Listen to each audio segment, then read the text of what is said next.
Hiya, I'm Mel Chivico. I'm an integrative counsellor and I mainly work online. I see people with body image and eating difficulties of all kinds. And I just wanted to jump on here today to talk about something really important in my work that comes up quite a lot. And I think it's really important for the general kind of landscape of eating disorders, as it were. There's often myths around what an eating disorder looks like, or maybe an assumption or biases based on maybe what we think we know about eating disorders. I had this as well before I started learning about it. I just thought, oh, eating disorders, anorexia, thin, young, white girls, pretty much.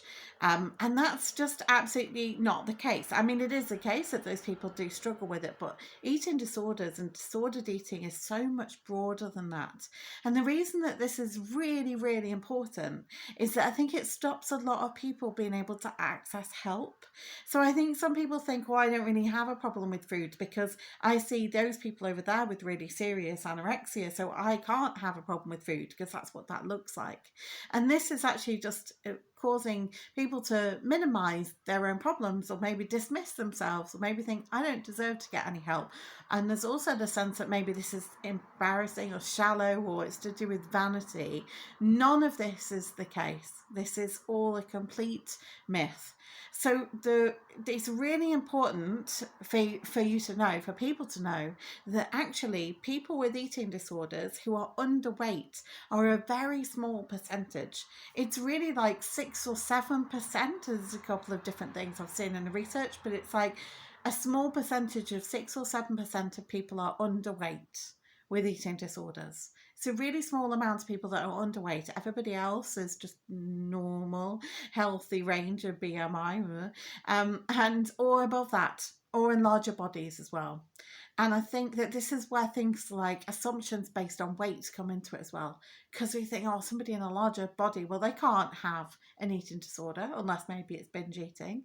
That's not the case. You can have people who are thinner who binge eat. You can have people who are larger who binge eat. You have people who restrict their food intake, like anorexia or bulimia, who are in larger bodies. And you can have that in smaller bodies. Basically, your body size does not matter.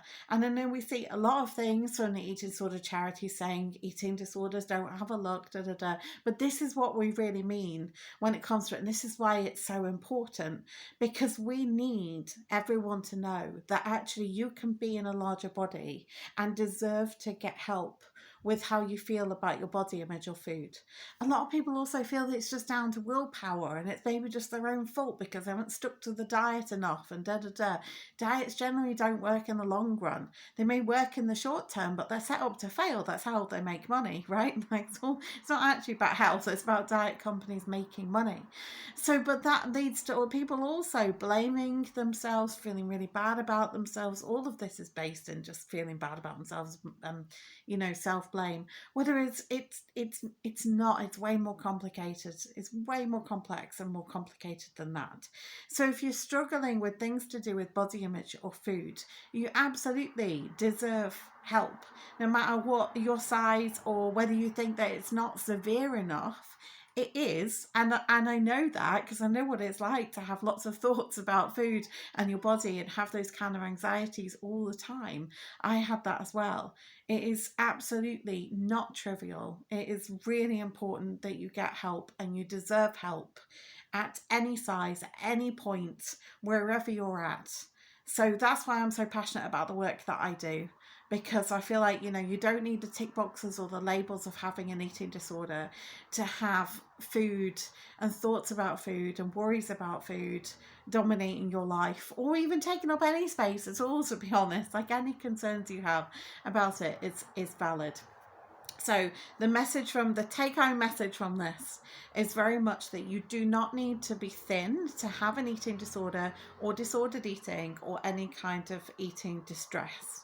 And that if you're struggling, please reach out for help because you are so worth it. Thank you.